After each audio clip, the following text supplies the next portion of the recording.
Si je vous dis que l'école est gratuite en Israël, vous allez crier, vous dire non, n'importe quoi. Et pourtant, depuis 1949, il y a une loi qui spécifie que oui, l'éducation est non seulement obligatoire jusqu'à 18 ans, mais elle est aussi gratuite. Et pourtant, nous payons beaucoup de frais supplémentaires, beaucoup de frais scolaires, parfois justifiés, parfois non. On ne sait plus ce qu'on doit payer. En fait, pour en parler, nous avons le plaisir d'accueillir une conseillère parlementaire bien connue des francophones. Elle s'appelle Yael Ifra. On est ravis de l'accueillir. Restez avec nous, vous allez apprendre plein de choses. Israël, comment ça marche ? Vous allez adorer comprendre Israël. Yael Ifra, bonjour. Bonjour Cathy. Alors, vous êtes conseillère parlementaire du député Michaël Bitton et dans vos activités, vous êtes censée étudier les lois.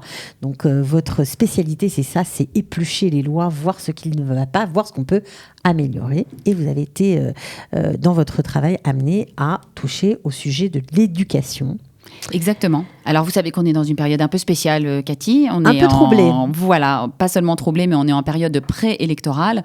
Et donc, les députés qui étaient rentrés à la Knesset la première fois et qui espèrent y rentrer une deuxième fois, travaillent frénétiquement sur leur... 21e Knesset et voilà. Qui espèrent faire partie de la 22e. Exactement. Bon, moi, celui avec lequel je suis est relativement haut placé dans la liste, donc il n'a pas trop à s'en faire. Mais c'est surtout qu'il travaille sur son agenda législatif afin d'être prêt après les élections pour pouvoir démarrer le travail. Alors, il faut se méfier parce que vous parlez un peu politique, mais là, c'est pas du tout un sujet pas du tout. Politique. C'est vraiment, ça touche tout le monde. Ça concerne tout le monde. Alors, effectivement, comme vous l'avez rappelé et comme moi-même je l'ai découvert, Cathy, parce qu'on en apprend tous les jours quand on est au Lech Hadash, il y a en Israël une loi de 1949 qui s'appelle en hébreu le Chok Limud Chova, donc c'est en fait l'équivalent de la loi de Jules Ferry, voilà, qui a déclaré dès la création de l'État que l'éducation était évidemment obligatoire en Israël, dans un premier temps jusqu'à 16 ans, maintenant jusqu'à 18 ans. Et surtout dans cette loi qui spécifie tout ce que doit faire le ministère de l'Éducation et quelles sont les visées nobles de l'éducation, il y a un article qui dit de façon très claire que l'éducation en Israël doit être gratuite. Mais il y a aussi un petit alinéa qui dit que certaines activités ne sont pas prises en charge. Et là, voilà. Ça a été l'entrée dans des abus, dans des frais qui montent chaque année, ça augmente. Depuis très longtemps, en fait. Ouais. Depuis le début, en fait. Cette loi a spécifié que l'éducation était gratuite. Un tout petit alinéa spécifie que le ministre de l'Éducation a le droit, sous certaines conditions, de réclamer aux parents de couvrir certains frais. Comme je l'ai appris au début, ça couvrait les frais de piscine quand c'était dans les années 50. Mais c'était rien. C'était quelques shkalim. Et puis, petit à petit, ces frais ont enflé. Alors justement, on parle de ces fameuses, en hébreu, ça s'appelle les tashlum horim, ces frais scolaires assumés par les parents. Ça s'élève à combien, qu'on se rende compte ? Alors, il faut savoir que sur l'enveloppe globale, avec tous les frais, donc on va détailler, on est à plus de 5 milliards de shekels par an, soit entre 10 et 15% du budget du ministère de l'Éducation nationale. Ça veut dire que ce sont les parents oui. Qui assument 15% du budget de Tout de à fait, c'est les parents qui payent les frais que l'État devrait prendre en charge en principe. Bon, alors, expliquez-nous, qu'est-ce que ça recouvre ? Qu'est-ce que sont ces frais, en fait ? De quoi on parle ? Alors, on va faire assez rapide. Il y a 2 grandes classes de frais. En fait, il y a... Bon, commençons par dire qu'il y a un frais, un paiement qui est obligatoire, qui est le paiement pour l'assurance individuelle des élèves, qui est fixé par la Knesset à 49 shekels par an. Donc ça, c'est pour tout le pays, dans toutes les villes du pays, partout. Toutes les écoles. Jusque-là, tout va bien. Oui, voilà, on n'est pas révolté. Mais peu importe quel genre d'école. Oui, il y a la loi a été faite pour unifier justement les primes d'assurance, parce qu'il y avait des villes pauvres qui payaient beaucoup plus cher que les villes riches. Là. Donc c'est une loi qui est une bonne loi, qui est égalitaire. Okay. Donc 49 shekels, on est obligé de les payer, il n'y a pas le choix.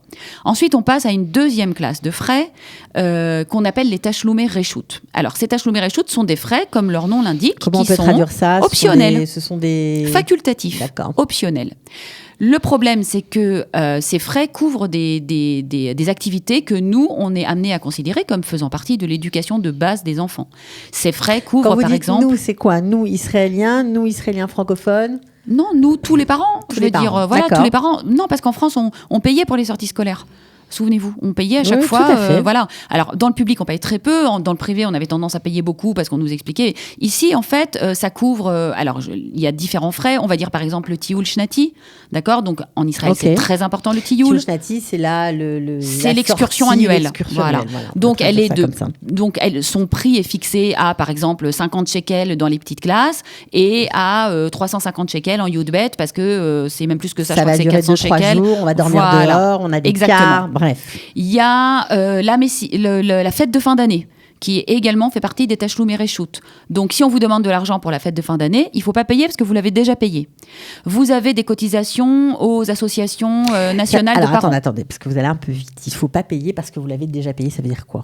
Ça veut dire qu'il faut dire à la directrice de l'école qu'elle n'a pas à vous réclamer en cours d'année des frais pour des activités qui sont déjà couvertes. Ça veut dire que vous êtes en train de dire que même dans les écoles qui sont...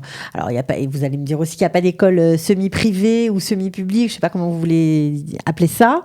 C'est ça ? Il n'y a pas de... Alors, en fait, on va retourner en arrière à chaque fois. Avant que je rentre dans le détail des frais, oui, parce que... il y a une première loi, comme on dit, qui dit que l'éducation en Israël est gratuite. Il y a une deuxième loi qui est de 1953, qui s'appelle le Chok Rinur Mamlarti. C'est la loi qui a reconnu l'existence des courants, le religieux et le chiloni, en gros, pour le dire comme ça.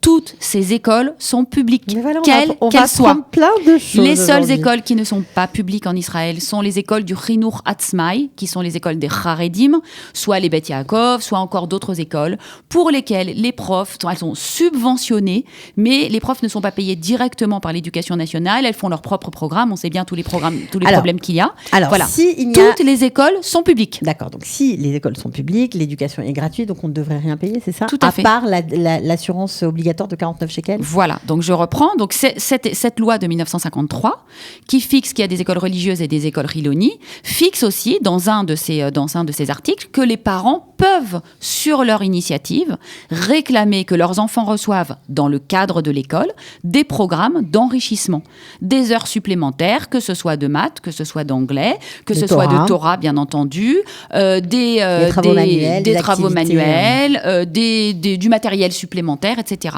Sauf que cette loi a été dévoyée de façon systématique par les écoles qui ont transformé ces frais qui devaient être facultatifs et volontaires en des frais obligatoires. Et à la demande des parents. Voilà, exactement, bien entendu. Des frais obligatoires. C'est devenu des frais obligatoires. Donc en fait, on a en Israël... Mais qui ne font partie d'aucune loi, vraiment. Clairement. Elles sont dans la loi. Voilà, mais la loi Alors, le problème, c'est que la loi est très vague. La loi dit juste que les parents peuvent réclamer. Et à côté de la loi, il y a ce qu'on appelle en hébreu le Choser Mankal. C'est le décret d'application de la loi que sort le ministère de l'Éducation. Et alors là, le ministère de l'Éducation, comme il a des problèmes d'argent, et en particulier à partir du début des années 90, quand il y a eu des coupes dans le budget, quand Israël était en très mauvais état et qu'il y a eu des coupes énormes dans le budget, le ministère de l'Éducation a reçu ordre de couper son budget. Et donc, il a commencé en fait à privatiser, non pas auprès d'entreprises, mais auprès des parents, toutes sortes de frais. Les écoles ont retiré des heures, ont retiré des activités. On dit aux parents, nous, on n'a pas d'argent. Donc ça veut dire vous qui, si vous voulez, vous payez. D'accord. Donc ça veut dire qu'aujourd'hui, les fêtes de fin d'année, les excursions de fin d'année, les activités, on va dire, culturelles, les pièces de théâtre, les choses comme ça, tout ça se rajoute et sont à la charge des parents. Voilà. Mais toutes ces activités que vous avez citées, Cathy, sont pas des activités qui coûtent très cher. Et surtout, ce qui est très important, c'est qu'elles ont été placées sous la tutelle de la commission de l'éducation à la Knesset. Donc tous les ans, le ministère de l'Éducation sort un tableau de ses frais qu'il propose à la Knesset et la Knesset vote ou ne vote pas ses frais. En général, ça a voté depuis la création du pays. Toujours. Voilà, ça a été placé sous la tutelle de la commission en 1978 et ces frais n'ont jamais été pas votés, sauf cette année. Ouais, voilà, donc c'est pour ça qu'on est là aujourd'hui. Il y a un vent de révolte qui souffle sur Israël parce que la vie est devenue très chère et que les parents peuvent plus sortir de leur poche des sommes pareilles. Alors, on a parlé gros des chiffres, on a parlé de 5 milliards. Qu'est-ce que ça représente entre, on va dire, le GAN et la fin de l'école, donc la Kita Yudbet? Donc on va parler de la première série de paiements. C'est les fameux Tachloumé Reshoot qui sont approuvés par la commission. Okay. Ces frais-là restent relativement raisonnables. Ils sont fixés entre 265 shekels pour le GAN par an, évidemment, et 1388 shekels maximum pour une Kita Yudbet, sachant que plus on a âgé, plus ça coûte cher parce que, comme on l'a dit, le tioul dure plus longtemps, on leur fait une belle fête de fin d'année, il y a le programme Shelar de découverte. Donc c'est rentré dans les mœurs. Voilà, non, ça c'est voté par la Knesset, mais en principe, les parents peuvent décider de ne pas les payer. Mais à ce moment-là, leurs enfants ne recevraient pas le service. Ça veut dire qu'en début d'année, théoriquement, vous pouvez aller voir le directeur de l'école de votre enfant. On ne parle pas encore des écoles religieuses, on parle de la base pour l'instant, et vous pouvez dire, moi, je veux pas que mon enfant je veux pas payer les Tachloumé Reshoot. Réchoute, je vous donne 49 shekels, mon enfant ira à l'école toute l'année. Mais il fera pas de tioul, voilà. C'est un peu compliqué quand même voilà. d'imposer ça à son enfant. Alors évidemment, surtout qu'on va pas le faire pour des raisons idéologiques. Ben, la bien plupart sûr. des parents qui le disent, ils vont dire qu'ils n'ont pas d'argent. Il y a un système de bourse, mais l'ensemble des bourses du ministère de l'Éducation représente pour tout le pays et pour toute l'année 100 millions de shekels. On a bien parlé des 5 milliards là. Donc vous vous rendez bien compte que c'est une goutte d'eau dans l'océan. Cependant, bon, il y a des arrangements. On va dire que tant qu'on est sur ce principe-là, entre 265 et 1300, il y a assez peu de problèmes finalement. Ça se règle, on arrive, il y a des parents qui ne payent pas, mais les enfants vont quand même, et puis voilà. Alors, ça, c'est une partie des frais, on va dire, plus ou moins acquis que les parents payent, même si légalement, ça pourrait ne pas être le cas. D'accord. Alors, est-ce qu'il y a d'autres frais qui sont aussi à la charge des parents ? Et là, franchement, ça va commencer oui, parce à que là, se compliquer. quand j'ai parlé, vous vous êtes dit, mais non, moi, je ne paye pas 1300, je paye 7000, je paye 5000, je paye 8000. Donc, d'où vient cet argent, évidemment. Donc, il y a une deuxième série de frais que l'on appelle les tashlumei ratson. Ce sont des frais qui sont censés être initiés par les parents. D'accord ? Les parents sont censés se réunir. Ratson, c'est la volonté. Ratson, c'est la volonté. Ils sont censés dire... frais acceptés par les parents. Voilà, le ministère de l'Éducation, vous êtes sympa, mais ce que vous donnez à mon enfant, ça ne me suffit pas. Moi, je veux payer pour que mon enfant, il ait des cours de théâtre, des cours de gym en plus, d'où je sais moi, ce que je veux. On se met d'accord avec tous les parents de l'école et on veut payer. Bon, ok, pourquoi pas. En Israël, il y a aussi une idéologie libérale de ce point de vue-là qui n'existerait pas du tout en France. Hein. Mais en Israël, on estime qu'on n'a pas le droit de retirer à quelqu'un la liberté de payer s'il a envie. Voilà. Donc, c'est Talan, donc ces frais Tashlumei Ratson sont... Alors, il y a dedans plusieurs catégories, mais en particulier, ce qui coûte le plus cher, c'est ce qu'on appelle les Talan. Alors, Talan, c'est Tornit Limudim Nosefet. Ça veut dire programme d'études supplémentaires. On parle d'heures qui vont au-dessus des heures financées par l'éducation nationale. D'accord ? Il ne s'agit pas de payer les cours de maths de ses enfants. D'accord ? Et ces heures-là sont censées être plus ou moins à la discrétion des parents. Le problème, c'est que tout le système est passé entre les mains des écoles. C'est les écoles qui se sont habituées en fait à réclamer ces talanes. Au début, peut-être que je sais pas, moi j'étais pas là en 1954, mais je peux vous dire qu'aujourd'hui, dans la pratique. Je peux vous dire qu'aujourd'hui les talanes sont aux mains des écoles. En principe, donc les parents n'ont plus vraiment non, alors que eux sont censés alors la loi confiscation de la volonté des parents complètement. Sauf que la loi réclame que vous signiez votre accord, mais l'école qu'est-ce qu'elle fait ? Elle ajoute tous ces frais sur le contrat que vous signez quand vous inscrivez votre enfant. Et vous, en particulier si vous êtes au Lechadash, mais sachez que beaucoup d'Israéliens n'y comprennent rien. Vous arrivez, vous dites, bah oui, en France, j'étais à Yavne, j'étais à Haute-Saratora, j'étais à Sinaï, bah je payais, mon enfant va recevoir des trucs en plus, donc c'est normal. Non, c'est pas normal. On doit vous demander votre accord et vous avez le droit de pas être d'accord. Vous avez le droit de dire non, je ne veux pas que mon enfant... vous nous avez dit ça pour les Tashlumei Réchoute tout à l'heure, au sujet du Tioul Shnati, de la Messiba, etc. On comprend que socialement, franchement, ça le fait pas. Même si c'est pas normal. Hein. Même si c'est pas normal. Ça se passe sur des journées d'école. Hein. Alors, est-ce que là aussi, c'est sur des matières ou des cours que tout le monde suit, ou c'est où on sait pas vraiment qu'est-ce qu'on paye? Alors, il faut comprendre quelque chose. L'État, par exemple, on va parler des écoles religieuses, puisque je pense que 80% au moins des Olim Hadashim ont leurs enfants dans des écoles religieuses. L'État d'Israël et le Misrad Achinour financent très généreusement les études religieuses de vos enfants. Quand vous êtes en Mamlarti Dati, vous êtes dans une école publique où l'État paye les cours de Mishnah, les cours de Torah, les cours de Tanakh, les cours de tout ce que vous voulez. C'est l'État qui paye. Les profs sont des fonctionnaires de l'éducation nationale. Okay. Donc, quand on vous dit « Ah, mais c'est normal, c'est une yeshiva », non, ça n'a rien à voir. Ce qui se passe, c'est que ces talanes, donc qui ont été déclarés comme supplémentaires, on va dire aux parents « Ah, mais ça suffit pas, vous comprenez, vos enfants n'ont pas assez d'heures, on vous rajoute 15 heures de... » c'est la loi. On vous rajoute 15 heures de cours de Torah. 15 heures. Okay, c'est ce qui est marqué, c'est ce qu'on vous réclame. Le prix a été fixé par, pareil, le ministère de l'Éducation à 3500 shekels par an. Là, vous voyez déjà l'addition qui commence à s'approcher. Surtout si vous avez entre 3, 4 ou 5 enfants, ça commence à monter. Oui, et puis là, vous voyez d'où vient l'argent. C'est ces 3500 shekels. Et puis, on vous dit, ah, mais nous, on est une école avec un jour long, un Yom Aror, donc c'est la loi qui dit ça. Donc, on va faire fonctionner le soir un centre, un Merkaz Lemida, un centre de devoirs pour vos enfants. Hop, ça vous coûte 1100 shekels par an. Vos enfants n'y mettront assez peu les pieds, généralement, parce que d'abord, ils sont censés avoir, comme j'ai expliqué avant, disons que vous prenez un enfant qui est en Kita Yudbet ou au lycée. Le ministère de l'Éducation, lui, finance, en école religieuse, 40 heures par semaine. Les fameux Talan, c'est 15 heures. que la personne dont l'enfant a 56 heures de cours par semaine m'appelle ou m'écrive sur Facebook. Vous êtes en train de nous dire qu'en gros, les parents payent des cours, payent des cours en plus qu'on ne reçoit pas forcément.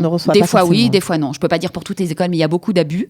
Il n'y a pas de transparence car il n'y a pas d'obligation de donner des rapports. Donc, c'est-à-dire qu'il n'y a pas de transparence, il n'y a pas de contrôle de la commission parlementaire, de la commission de la Knesset. Non, zéro contrôle. Non, il y a à l'intérieur du ministère de l'Éducation, il y a un département qui est censé exercer le contrôle sur toutes les écoles d'Israël.